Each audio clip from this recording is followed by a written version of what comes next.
Take Good Care of My Baby singer Bobby V dead at 73. Pop idol Bobby V, the boyish, grinning 1960s singer whose career was born when he took a Midwestern stage as a teenager to fill in after the 1959 plane crash that killed rock and roll stars Buddy Holly, Ritchie Valens and J.P. the Big Bopper Richardson, has died. He was 73. V, whose hits included the chart-topping Take Good Care of My Baby and who helped a young Bob Dylan get his start, died Monday of advanced Alzheimer's disease, said his son, Jeff Velline. V was diagnosed with Alzheimer's disease in 2011, and performed his last show that year. Born Robert Velline in Fargo, North Dakota, V was only 15 when he took the stage in Moorhead, Minnesota, after the February 3, 1959, plane crash in Iowa that killed Holly, Valens and Richardson on their way to the concert. That dark day in rock history was commemorated by singer-songwriter Don McLean in his 1972 pop song American Pie as the day the music died. The call went out for local acts to replace Holly at his scheduled show at the Moorhead National Guard Armory. V and his 2-week-old band volunteered, along with 3 or 4 other bands. The show's MC, Charlie Boone, then a disc jockey at KFGO Radio, turned to V and asked him the name of his band. V looked at the shadows of his bandmates on the floor and answered, "The Shadows." "I didn't have any fear right then," V recalled in a 1999 interview with the Associated Press. "The fear didn't hit me until the spotlight came on, and then I was just shattered by it. I didn't think that I'd be able to sing. If I opened my mouth, I wasn't sure anything would come out." V called his debut a milestone in his life, and the start of a wonderful career.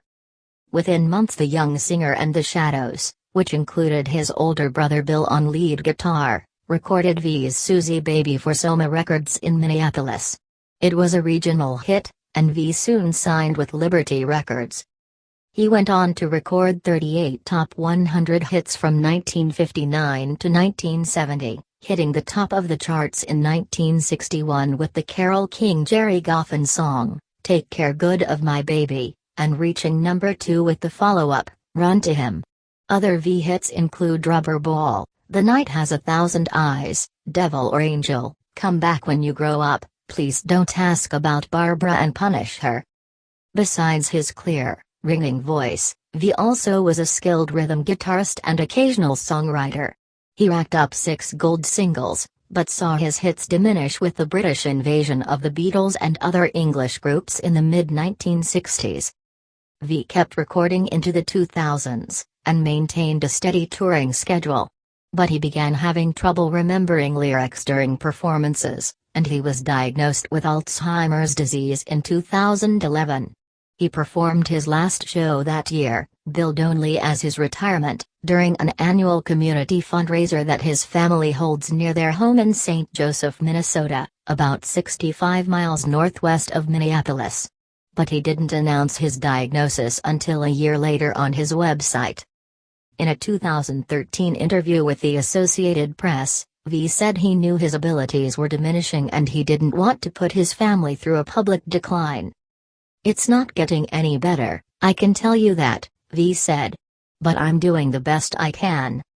V still released a new album, The Adobe Sessions, a loose jam session recorded with family members in V's Adobe garage north of Tucson, Arizona. The 2014 album featured some of V's favorite songs from Townes Van Zandt, Gordon Lightfoot, and Ricky Nelson. It was released on the 55th anniversary of the Holly plane crash.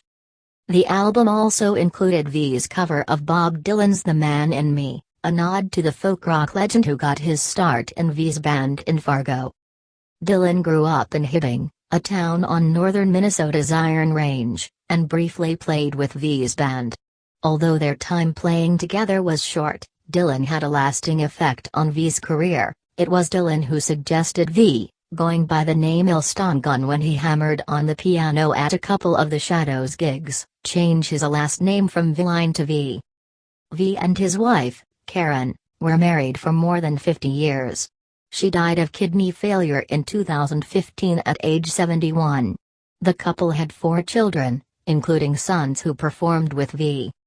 Family members said V's memory wasn't affected so much by Alzheimer's as his speech. During the AP interview in 2013, he answered questions but would become tongue-tied searching for the right word. V tried unconventional methods to alleviate his Alzheimer's symptoms, from chiropractor visits to acupuncture, and also renewed his passion for painting. And while he sometimes wished he could do the things that once came easily, V said he was not going to cry about it. "God brought me home," he said. "And that's the deal."